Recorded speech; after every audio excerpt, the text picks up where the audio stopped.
you very much for inviting me. I'm very excited to be here. Coincidentally, I was here in Thailand 2 years ago presenting to a group of board members of really large banks and other corporations. And similar content about disruption, about digital coming into play. And I had a very sort of, I think to them seemed a very exciting story about adoption, digital adoption, which has pushed Thailand to, I think, a different domain. There's 60 million people living here.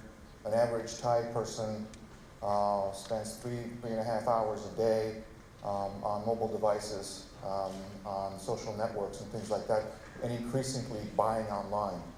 And the seamless adoption of digital technologies indeed is opening new commercial opportunities, but not a lot of companies and sectors were actually able to capture that outside of mobile commerce or e-commerce,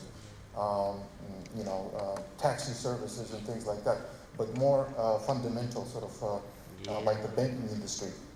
And I'm not just talking about having access to a mobile app, but more sophisticated sort of mobile digital products and solutions. And at that time, gentlemen agreed to sort of take my recommendations and sort of use that to introduce with the Deputy Prime Minister at that time, who was working and leading a new government, sort of a parliamentary group on policy updates. And 2 years later, I see some of the stuff is actually in place. Legislation being passed, bodies being created, a new ministry being created. So I'm very impressed with Thailand, very fast. I bring a story to you specifically a lot more sort of related to this industry. So the reason why I'm here is really talk about the business information services. And I'm going to talk about disruptions. I'm going to talk about new innovative technologies, but I'm not going to paint the gloom and doom kind of a story that seems to dominate headlines, especially recently. I hope to uncover and in very detail talk to you about some very exciting developments that could be potentially very useful. And I will end with some sort of a call to action and specific recommendations. Okay. So first, let's start with disruptions. So Mark, you were right. So this is where I'll talk about the scary stuff. So I'll talk about 3 types of disruptions: market disruptions, product disruptions, and scarier than all, business model disruptions. Okay, those are the ones that the last one is the one that really scared.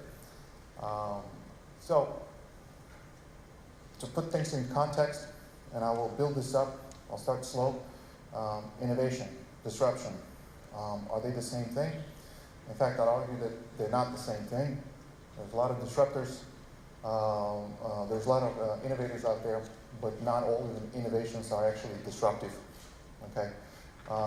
And just to make that as a definition, it has got to, whatever it is, the innovation, in order to be sort of classified as disruptive, it's got to produce new value, it's got to be a lot more efficient, and it needs to be worthwhile. So this definition offered by a Harvard professor, very well known in this domain, Clay Christensen, I think captures that very well. So I'm going to start bringing in some cases. Disruptions, a lot of the big disruptions, the unicorns, yeah? Oftentimes, not by no coincidence, they are born out of some personal story, as is, in this case, a story of one of these individuals on the Forbes Innovators list, Biennial, founder of BIIA. It all started off as him being pissed off, paying 4% in fees. As a small, medium enterprise, he thought that, and he's no one really special at that point. A lot of businesses experience these costs, yeah, fees that are hard to justify. You don't understand what you're paying for. So he took that frustration and he started a company, and it quickly became very successful. and it is a unicorn. So it's a billion-dollar company, BIIA, and a lot of people in the banking industry know it. But why do I consider it disruptive? Because it checks the box in that definition that I just showed you. It's new, it's efficient, it's worthwhile. I'm going to delve a little bit deeper now and talk about specific examples. This one I took from Kenya. Just recently, I met this company in Singapore. Some interesting parallels. You think Singapore, Kenya, why? The Singaporean regulator, MAS, is running a FinTech festival, second year in a row. This year, they decided to have an international competition in FinTech, and they really opened it up. So the minister before me said, there's a war for talent. There's not enough of human resources. Singapore realizes that. It's a very small country. You cannot have all the ideas, all the best ideas. So what they're doing is basically, with this kind of a initiative that they're kicking off this year, they're inviting anybody, anywhere. And they're giving $20,000 grant to those who are being selected, who have been selected, to come to Singapore, work on their pitches, in hopes of getting even more cash as a prize and international recognition. So this is called Hackathon. This is going to happen later on this year in November. And this guy, this company, has been selected and received this grant to come to Singapore and work with the MAS, work with mentors, and sort of improve their solution. Let me tell you about their solution. So Kenya is not a novice. Yeah, we've heard a lot about Kenya as sort of innovative, all due to M-Pesa, which is sort of a new alternative payment system that was created there to facilitate payments mobile to mobile. They don't have the luxury of infrastructure and broadband and wires and things like that. So they do peer-to-peer kind of payments and transfers. So this company actually works with them. It's called Alternative Circles, and they created a brand called Shika. Shika means to get, to catch. And what it does is this, all in one-stop shop. You can request a loan. You can request a loan, you can get scored, and then you can get money. All in one place. So all the way to loan disbursement, all in one place. And this is just an app. So how does this work? You input very limited sort of information. You start with your ID. You give them the mobile number, and that already connects and starts creating this profile, this basic profile. You add your name. At that point, it becomes personal information. And give a date of birth. What that does, what initiates in the background, with this information, they're able to get into M-Pesa's list of customers with that mobile number, with that name, with the date of birth, and start looking for transactions that this person's ever had. So that gives them transactional data. So what happens then, that helps them begin scoring that person. So at level 1, so they have 5 tiers of scoring.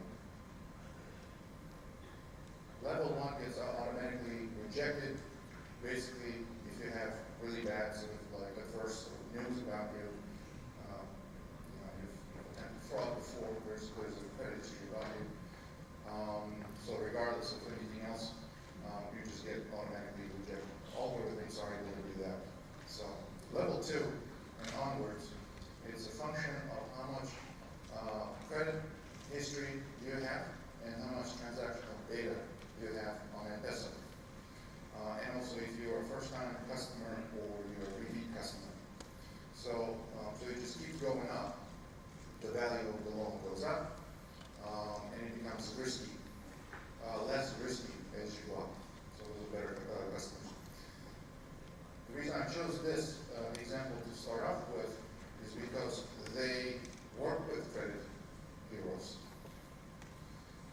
I like that fact. It's a link between an actual credit bureau who produces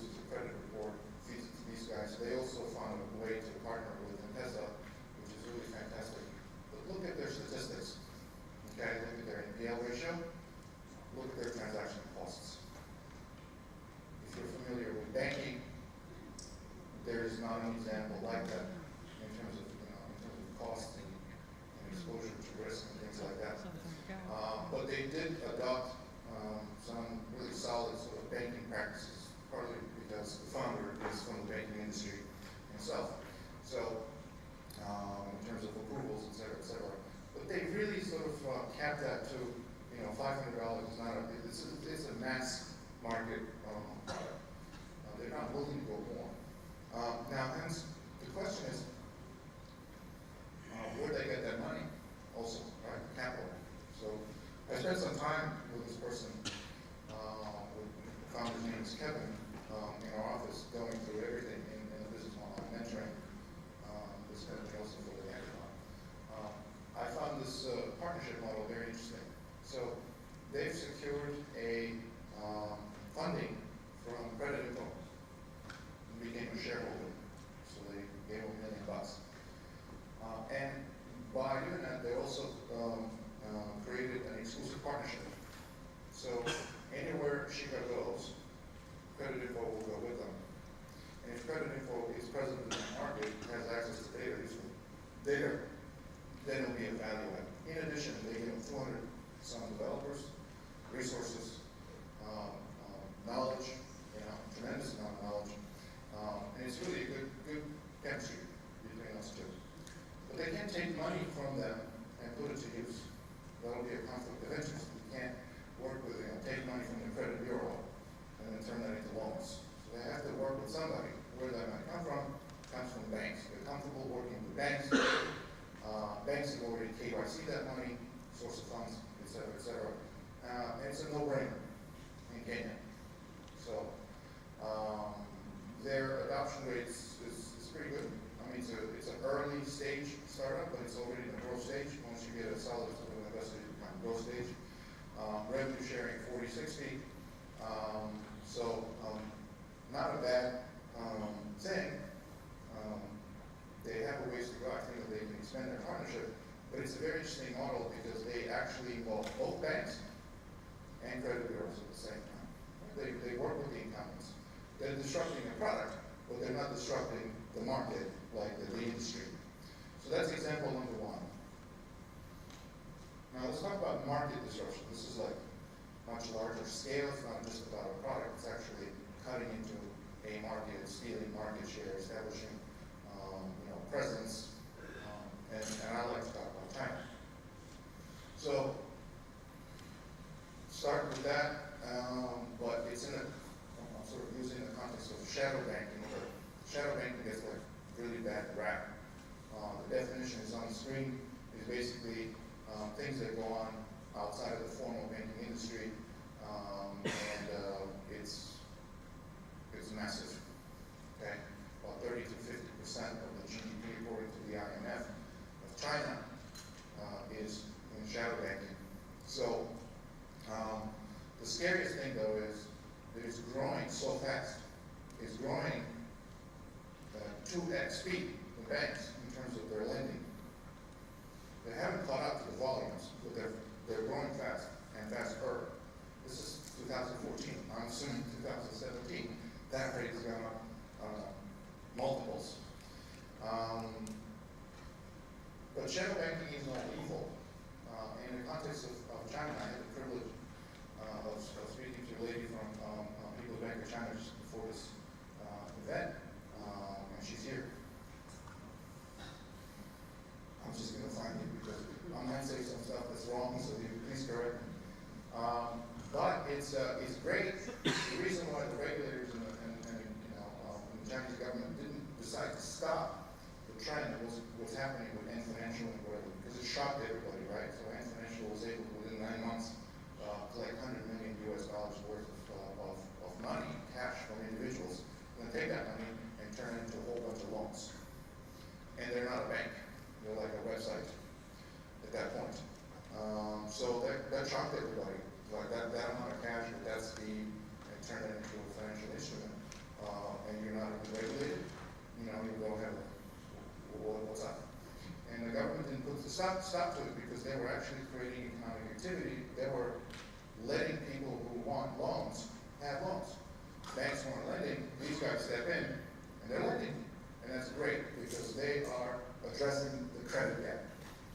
So it's like a necessary evil. Slowly and surely, China will regulate this industry. Slowly and surely, these institutions, have become like quasi-banks already. And it continues. And it represents value. But let's take a look at the implications. Why this is a market disruption. According to, again, statistics from the World Bank, China, actually the adult population defined as 15 years of age and above, 79% of them have a bank account. Yes, the majority of those bank accounts are like savings accounts, current accounts, debit accounts basically. But they do have an account, and that's what matters. So China's done a great job in getting people, making sure that people have a bank account. But what happens? What do they use them for, those bank accounts? Very disappointingly, only 10%, this on an annual basis. So there's 36% of the people actually borrowed some funds, and majority going to their families. Only 10% of them went to banks. Okay? At that point in 2014, at 1%, which doesn't add up, right? 10 plus 25, the other 1% went to alternative sources. That has now increased significantly. I'll show you. Reasons why the system is still young, it's not robust, not everybody's using it. And there's fintechs starting to play in this domain. And here's who they are. For example, two of the largest fintechs are websites. Biennial processes 3 million loan applications a month. That's very significant. And they're not relying on your industry. They're not sourcing data from you. That's an interesting one.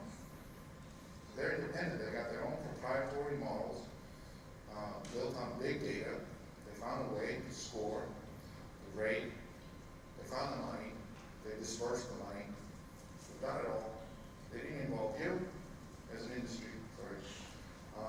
and they work independently from banks. They compete with banks, and they also compete with the information services industry as well. And they do well, and nobody's stopping them. And they're getting more and more popular, and they're growing twice as fast as banks are, and people are trusting them. So, scary. But it is only scary because we haven't sort of figured out how to play in that domain, how to adjust it. Let me fast forward to my third example, which is a business model disruption. And this one is the scarier type. And I've interviewed PayPal quite extensively, and they kindly opened up and volunteered some data. They're not afraid to share it. It's like, it's not that new anymore, but not a lot of people know it in detail what PayPal is doing. So PayPal is in credit risk, they do merchant risk. They've tried consumer risk and then just walked away from that. But merchant credit exists and does well in PayPal. So this is what I'm talking about. So with merchants on eBay, it used to be eBay, so PayPal's now independent, so we can work with anybody's merchants as long as they use the PayPal wallet. So they give them working capital, and that is defined as 2 months worth of inventory turnover. That's how they define it. They cap it at 18%. So the loan amount that they give to merchants is between 8 and 18%. It's a self-imposed limitation that they did because they're not a bank. They're not willing to go beyond that. They make the loan application, merchant loan application, very easy. I've seen it. It works super fast. So it's initiated online. It's fully automated, straight through. There's absolutely no need to do KYC. Why? These are existing merchants. They know them very well. These are people who transact with PayPal. Here's some more detail. So PayPal uses over 10,000 data points. They collect so much data, trends. And I've seen their data models. My wife used to work in PayPal's credit risk large accounts in Singapore. So, and I sort of got told some additional stories there. But the way they qualify, pre-qualify, this is some of those 10,000, 1,000 variables that they use, sort of the key ones. You've got to have transacted $20,000 worth sales, basically, in the year prior. And it has to be 12 months, no less. You have to demonstrate that you're stable. You're not dependent on a few buyers. You have a diverse set of buyers, repeat customers. So they look at it from a variety of angles. For large accounts, large merchants, they can even request additional information. But mostly for sort of smaller ones, sellers, sort of resellers, including resellers. Resellers is a big segment for that. For example, in China. And cross-border trade, CBT, this is another huge area for PayPal. They look at sort of financial performance. They also find peers, merchants of your size, merchants that sell the same stuff, and they compare how well you're doing. They got so much data, and they've cleverly assembled that data into streams, okay?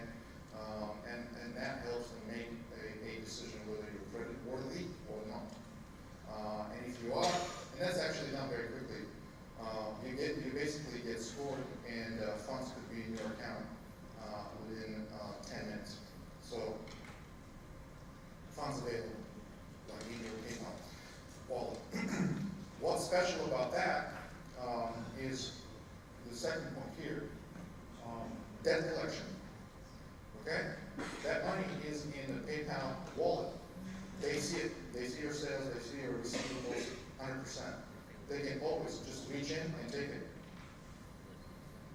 So, in fact, there's no installment payments. There are installment deductions. PayPal reaches out and deducts from that wallet. It does not allow you to take that money out, to prevent potential fraud. So they lock a certain amount of money, and they can just take deductions. And they can do this on a daily basis. In fact, if you sign up and you say, I agree to allow PayPal to reach out and take on a daily basis, then they give you a better rate.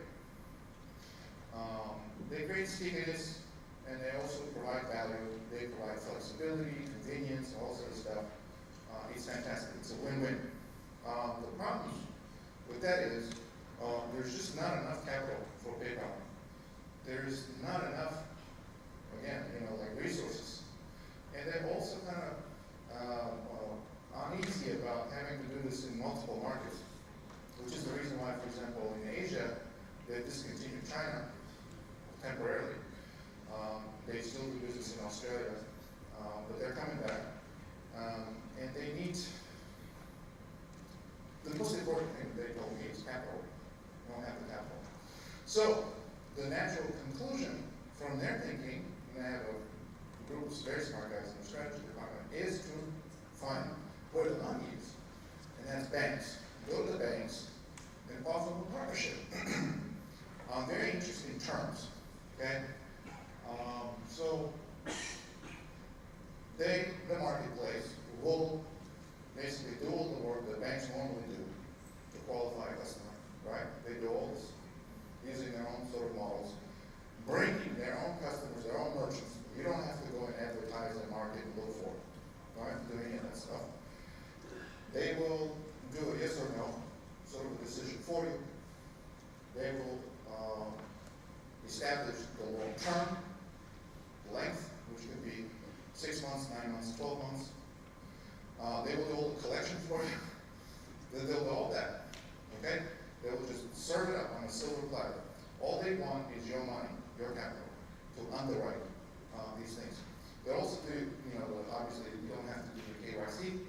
So for an average bank, an average KYC per client like that would be about $200. This is according to PayPal, and they're saving you a huge amount of costs. They're bringing you huge numbers of customers that you absolutely have no idea that they even exist, don't know how to get them. They bring them to you, they do all the work for you, you just underwrite the loans. Okay?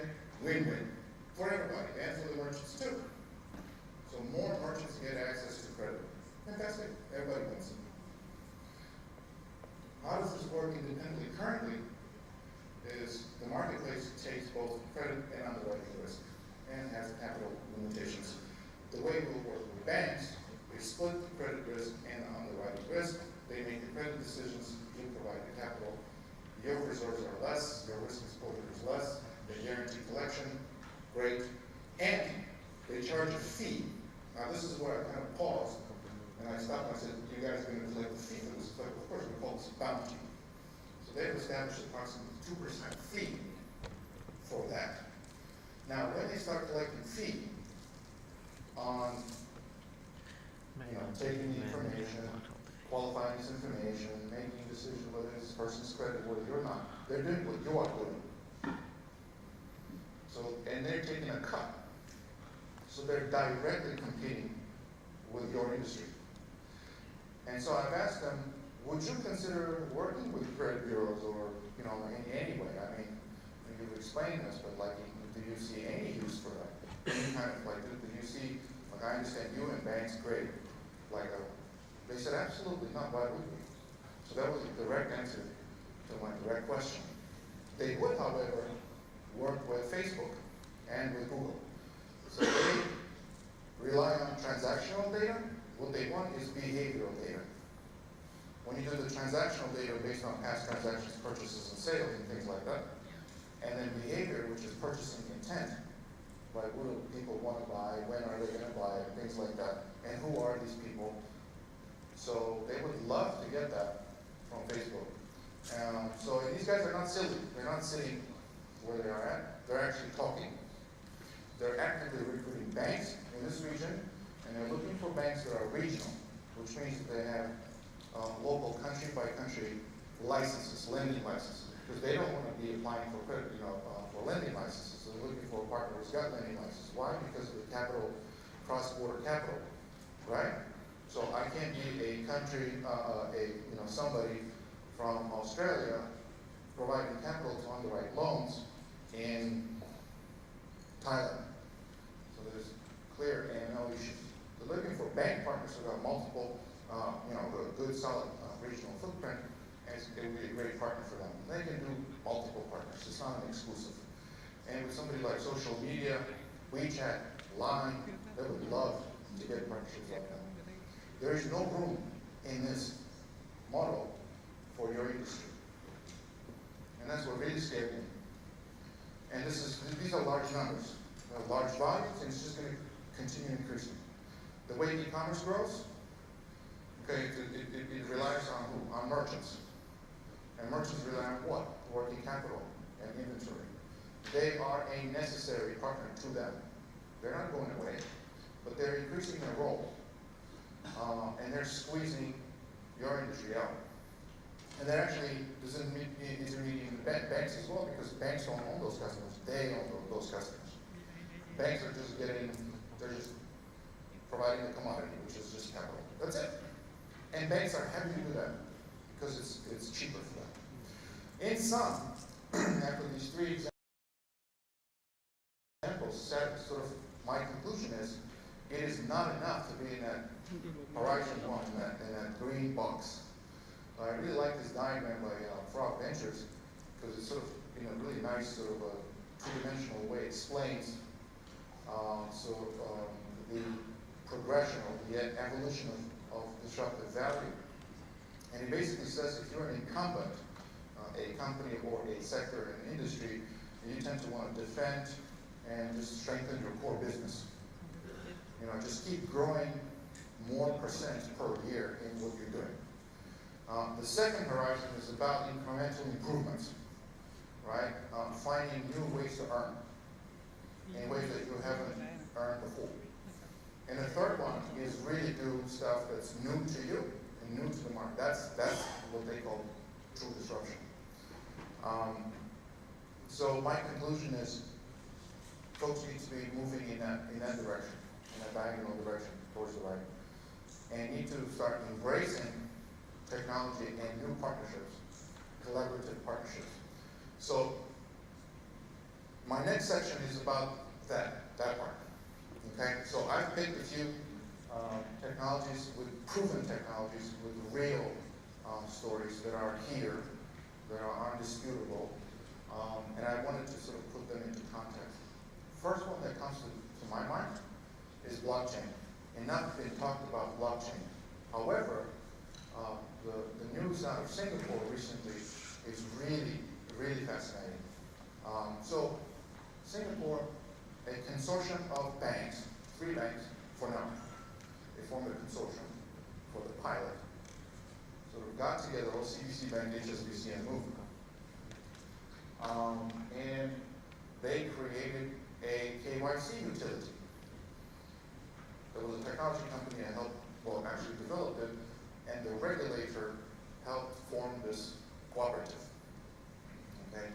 So it was a pretty interesting model. And there's some other people involved as well. There's quite a lot written about it. I urge you to take a look. It's very relevant, I think. What does this platform do? Does KYC utility do? It basically shared the data about customers of those 3 banks, and it could be rolled out and expanded to additionally any bank. Okay? It put it on a distributed ledger on a permission basis. It was made ultra secure, and I will get into the infrastructure a little bit deeper here, next slide.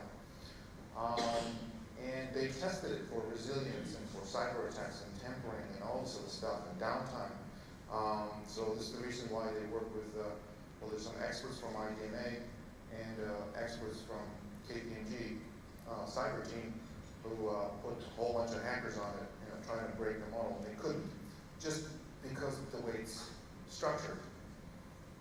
So just to give a little bit more detail, blockchain is not a database, okay? Blockchain is a technology. The database is a separate thing.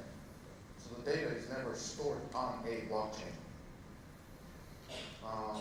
It is stored on a distributed network. Think about it as a virtual database. And you have pockets of storage in various servers and various computers in various places. It is impossible to come in and get a customer record with the full name, ID, name, date of birth, etc. It's just not stored in one place. And it doesn't belong to any one person, any one bank. It is shared. And then there is a utility that you have to get through middleware. So if you hack that, great. You can never pass through it. So it is, as they say, 100% tamper-proof. It's been tested, so it took them about 6 months. So they were kind enough to give me the, actually played with the utility. I took some snapshots of that. Verifiable proof of existence. Obviously audit trail. Nothing on this database can ever be erased by anyone. You can input data, you can never take it out, you can never delete it. It's decentralized. And this is kind of like mind-boggling, right? Like, how can you just give up this data? But there's a lot more to gain than to lose. This is what these banks realized. So right now, in this model, it was like this triangular model, just 3 banks. There's 25 licensed banks in Singapore. Soon, most of them will be on this network. The regulator took a leadership role and promoted this. They wanted the industry to cooperate. Okay? So there's going to be more banks coming on board once they believe in it. So some banks are doing things independently, and they're developing their own sort of blockchain-powered solutions.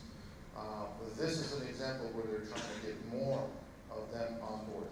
Why is this relevant to you guys? Imagine that you are part of that, if you are a bank.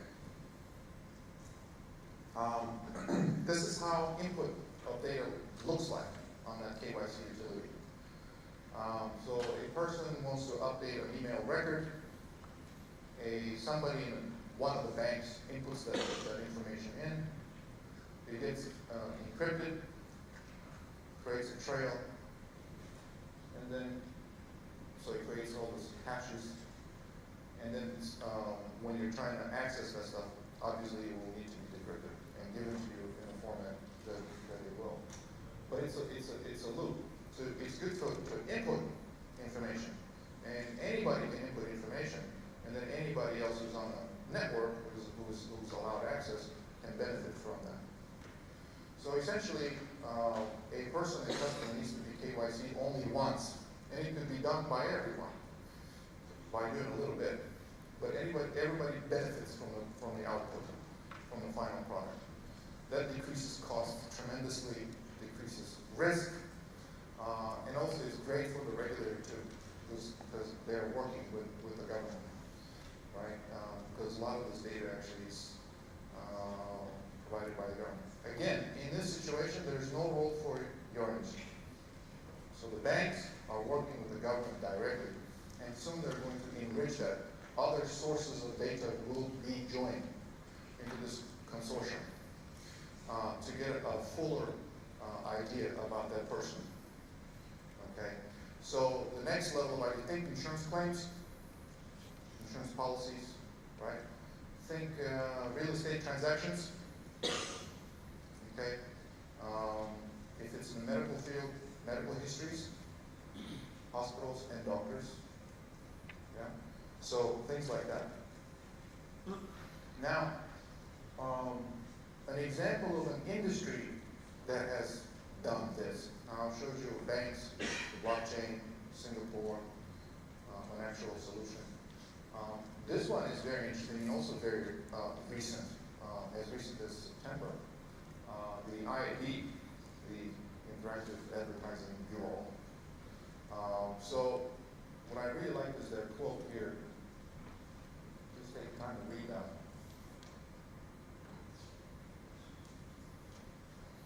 I really like what they said in the second paragraph. It says, we cannot ignore this technology, simply. It should be embraced.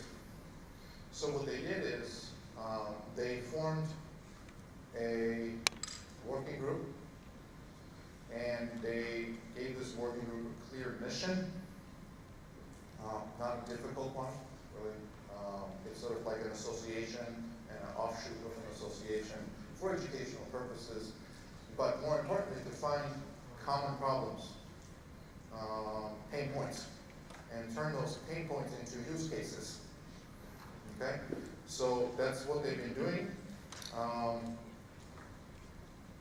They've assembled quite a few use cases already, and they've leveraged common knowledge, and they've been working with the Tech Lab, which is sort of part of that IAB, just like their innovation lab, and they've created solutions already. But what's interesting, look at the sort of the focus, the initial focus. There's a lot of terms there are very familiar to us. It comes from advertising. It's actually very, very similar to banking. They're looking for fraud. They're looking for transactions and billings and things like that. On the right side, you see some of the solutions that they've been able to create already for industry-specific solutions. So at the end of this presentation, I have an appendix that actually explains each one of them, what it does. There's a lot of blockchain-related solutions to the benefit of all, available to all association members. So if I just replace that IAB with BIIA, it'll be like the equivalent. So that's what they did on an industry level. Very impressive. So I would like to end, I have 5 minutes still left, but I'd like to end and reserve some time for questions if possible, with some recommendations. So one, before I get to that, I couldn't just not mention what happened with Equifax, but I'm not going to dwell on this. The key thing with all the quotes, I just assembled a few of them from the hearing. There's a Senate Banking Committee hearing. It's about trust. So, in simple terms, the way these senators have articulated the problem with this whole Equifax situation is the data that they sell doesn't belong to them. It comes from customers, right? The customers don't give special permission for them to have it. Then they have to, take that data, turn it into a product, sell it, benefit from it, profit from it, and then never pay back the customer. So they said it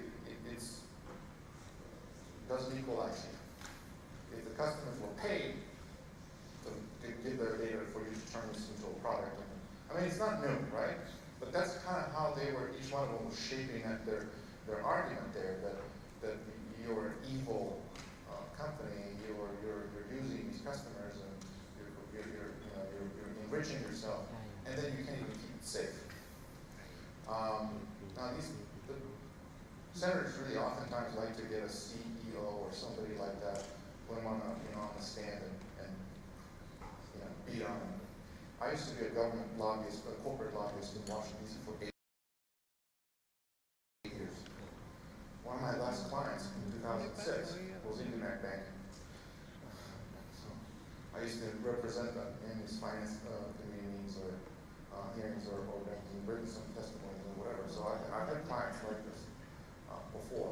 It's not really fair to point fingers on one guy, but they did essentially sort of put themselves in front of this movement. There's a lot of pissed off people in America, 145 million of them.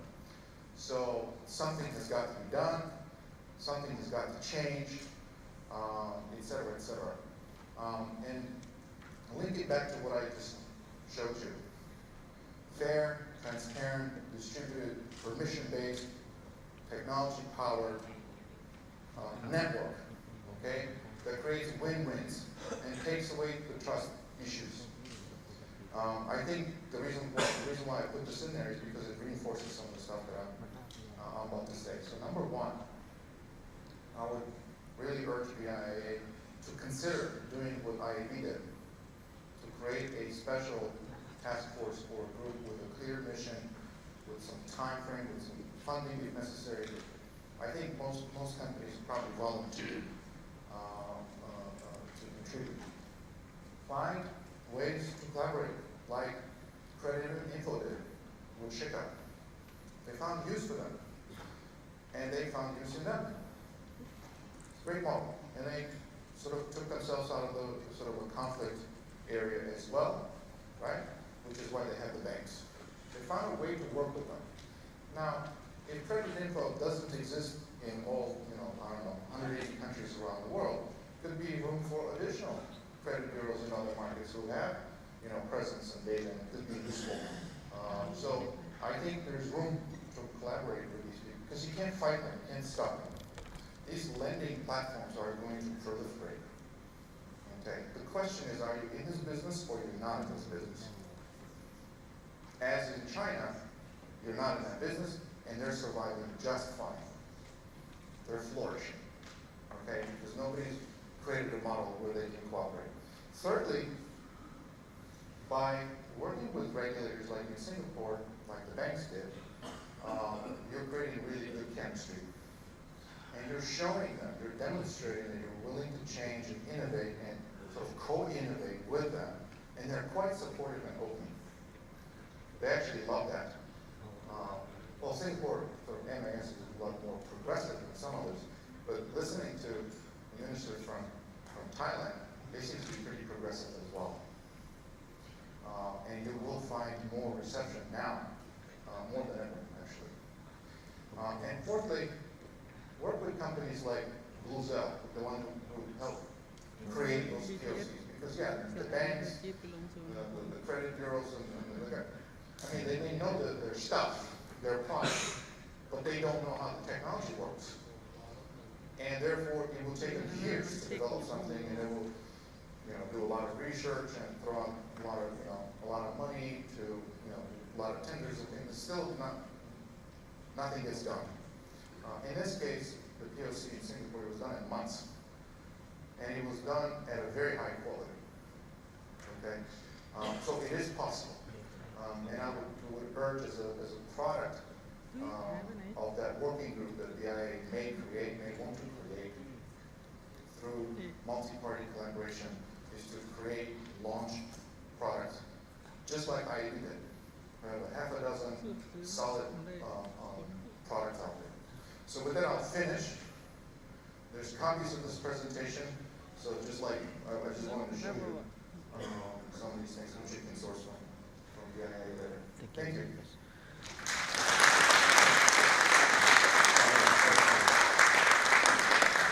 We'll take time for a couple of questions. Any questions from the audience for Tom before we go into the networking break?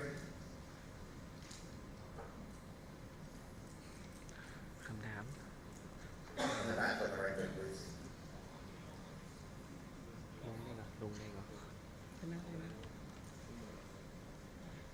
Thank you very much for the really thoughtful presentation and tremendous amount of information. There's so many rocks that you step on there, it's hard to pick one. But the one that I really resonated with me is this information is never erased. It cannot be erased by anyone. There has to be implications to that we haven't thought about yet. And I'm sitting here wondering what some of them might be. For example, when things turn out to have not been true, or when perspective has changed. So I was wondering what your thoughts are on something that is beyond permanent and never can be erased ever, even if it's wrong. Well, first of all, no incorrect information will be permitted. Well, that's right. It's coming from the government, so they know the National Archives, actual documents and things like that. It is the banks who don't have those sometimes proper information. Most likely, governments are going to have solid, reliable information. So validation, it's pre-validated stuff, and it's authenticated stuff. The reason why it shouldn't be erased is for that same very reason. Because you want to trace it back to the event that generated that data. If somebody comes in and tampers with that and deletes something, that's, the clear associated risks with that. No one should have the right to erase data or exclude data other than the ultimate owner of that data, which is the customer. So this is the reason why they have this permission-based. You can opt in, you can freeze, you can lock. These are the terms that we're much more familiar with now, this last month. But this is basically the approach that they're taking. And there's plenty of examples of fraud in banks. Do I need to say Wells Fargo, where,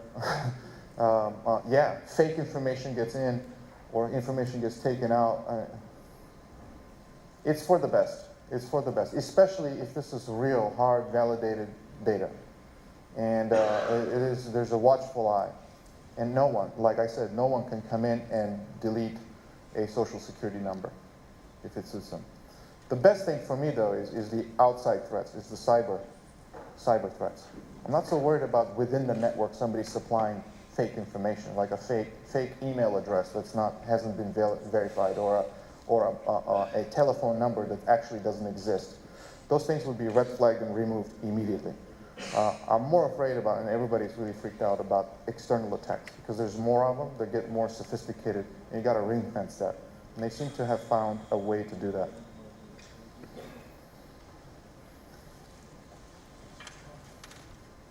Can we get one more at the front? We'll take one more before we go to break. It's microphone's right there. I thought that was really interesting. Actually, of course, a blockchain can be amended, and the principle is that it can be updated. So that isn't such a problem. But the real problem today is with the fraud is that not so much that synthetic identities are created, that real identities are stolen. So blockchain, hopefully, until quantum computing takes over, can stop that. But all that happens is fraudsters go back to creating more synthetic identities, which is what my colleague was talking about. And so it just moves the pain to a different area. And blockchain, unfortunately, does not stop synthetic identities. And that's why it doesn't really ever change what these guys are doing. It's just a more secure way of keeping the data at the moment, in my opinion. It doesn't really change the market. But it is a fantastic innovation and something that this BIIA needs to I mean, use cases are growing. The number of use cases and applications are growing. synthetic identities. So in the case of IAB, which deals in advertising and things like that, and you just think about the recent allegations of, well, recent, probably solid allegations that Russian synthetic identities somehow affected the US elections, that could have been prevented with solutions like these. When you cannot tag this fake identity created on social network to a real person, okay, then it would not allow that person to open an account or apply for a loan or do other things with that, you see. So there's more security, especially in the cyber world. There's more, we all need more digital footprints that are validated, authenticated. I personally worked with this company before on insurance claims, just to make sure that there's no fraudulent claims. There's about 15% of fraudulent claims happening in the auto industry alone. What I can tell you, when they think about the problem, they don't look at it in a two-dimensional way. This is what really impresses me about these guys, just knowing them personally, by working with the government, with the sector, and uniting basically the common knowledge. I mean, there's a guy who knows the insurance, the product. There's a regulator who understands how it needs to be governed and what do they need for audit purposes and for regulatory purposes, et cetera, and have the levers to, fine you or to motivate, all sorts of things, right? And there's a technology company who brings in the prowess of this know-how, and they all work together to create a mutual solution. Not one of these parties will have the perfect answer. But I think they come together, the parties, and they have a better shot of giving the perfect answer. Really fascinating discussion. We could go on and on, but we got to finish. All right, Tom, thanks very much. You can go find Tom at the coffee break and continue to interrogate him, the former lobbyist. Okay, so we've got 30 minutes now. We'll bring you guys back in for a panel session where we're going to build on some of the themes that Dr. Pritchett and Tom just touched on. So enjoy the break.